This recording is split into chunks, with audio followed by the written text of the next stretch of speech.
Morning everyone. আজকে আমি দেখো বানাচ্ছি টাটকা টাটকা তাজা তাজা রুই মাছের ঝোল।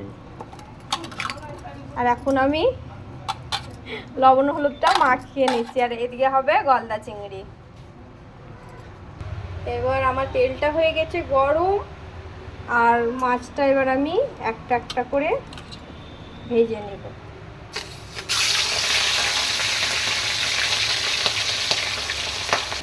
আমাকে না মাছ ছাড়তে খুব ভয় লাগে, এটা দিয়ে পালিয়ে যায়। আমি এক পিস করেই ভাজছি। মাছ আছে এখানে আমার 1 কেজি বড় রুই দেশি। আর আমি এবার আস্তে আলতো হাতে 100 গ্রামের এক একটা পিস আছে মাছটা। আর আমি কীভাবে বানাচ্ছি সবটাই আমি এই ভিডিওতে তুলে ধরবো। এন্ড তাক আমার সঙ্গে একে একে আমি সুন্দরভাবে মাছগুলো ভেজে নিচ্ছি। যা এই যে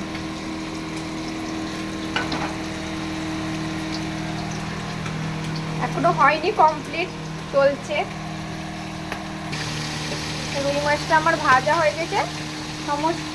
এবার আমি ভেজে নিচ্ছি চিংড়িটা, গলদা চিংড়িটা।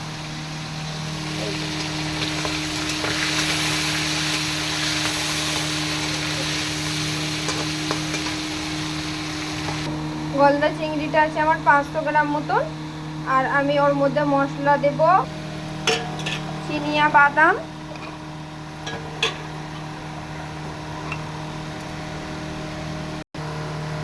আদা রসুন আর লঙ্কা গোটাটা আমি ছাড়িয়ে নেব, আমি দেখাবার লেগে জাস্ট দিলাম। আর আমি দিব গোলমরিচ আর একটুখানি জিরে। এটা গলদা চিংড়ির মশলা হবে। আমার সুন্দরভাবে মশলাটা বাটা হয়ে গেছে। এই যে দেখুন খুব সুন্দরভাবে পেস্ট হয়ে গেছে। আর এটার মধ্যে আমি কাশ্মীরি লঙ্কা গুঁড়ো আর অ্যাড করব হলুদ।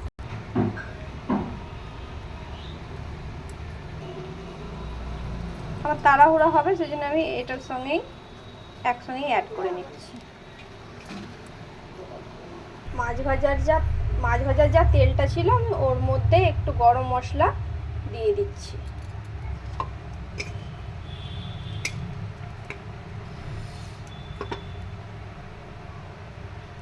তারপর আমি দিয়ে দিচ্ছি পেঁয়াজটা।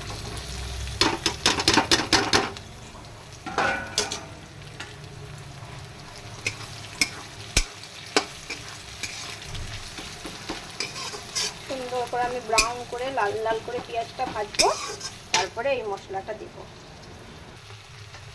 মোটামুটি আমার আধ ভাজা হয়ে গেছে পেঁয়াজটা, আর একটু হলেই হয়ে যাবে। পেঁয়াজটা আমার ভাজা হয়ে গেছে। এবার আমি মশলাটা দিয়ে দিলাম। দিয়ে মশলাটা আমি বেটে রেখেছিলাম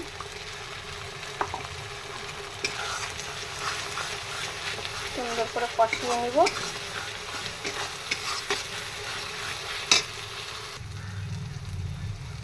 তারপর আমি দিয়ে দিচ্ছি নুনটা পরিমাণ মতন।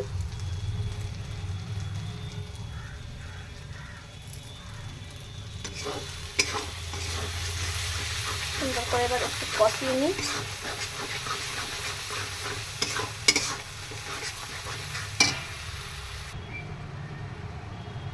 আর আমি একটু দিয়ে দিচ্ছি চিনি, টেস্টটা আসার জন্য। একটু চিনি দিলে খুব সুন্দর একটা টেস্ট আসে।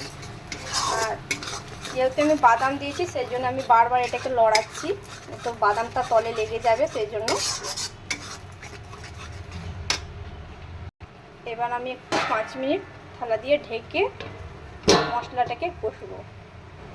যেহেতু আমি বলেছি বাদাম দেওয়া আছে সেই জন্য আমাকে খুলে খুলে বারবার লাড়তে হবে, নাহলে বাদামটা তলায় লেগে যাবে। সেই জন্য আমি সুন্দর করে একবার দিয়ে নিচ্ছি। হ্যাঁ যাবো তো, মন্দির যাবো তো।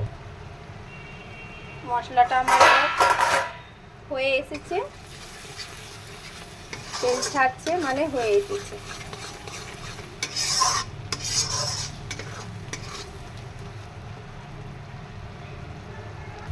যত আমি মশলাটাকে কষবো অত টেস্টি হবে মাছের, চিংড়ি মাছের তরকারি। তরকারি বললাম।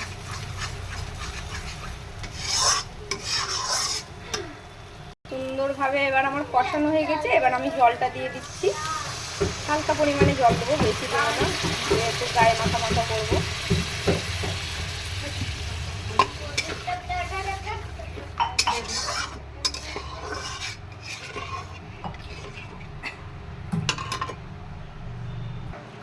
এবার ঝোলটা আমার উঠেছে, আর এবার আমি মাছগুলো দিয়ে দিচ্ছি।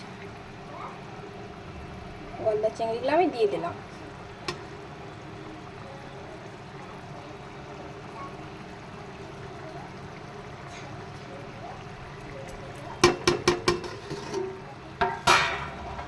এবার আমার মাছটা হয়ে গেছে রেডি।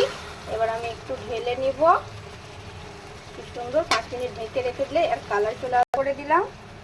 এবার থালা দিয়ে আমি একে 5 মিনিট ঢেকে দেবো, তারপরে দেখাচ্ছি। এই হয়ে গেছে আমার চিংড়ি রেডি। Thank you.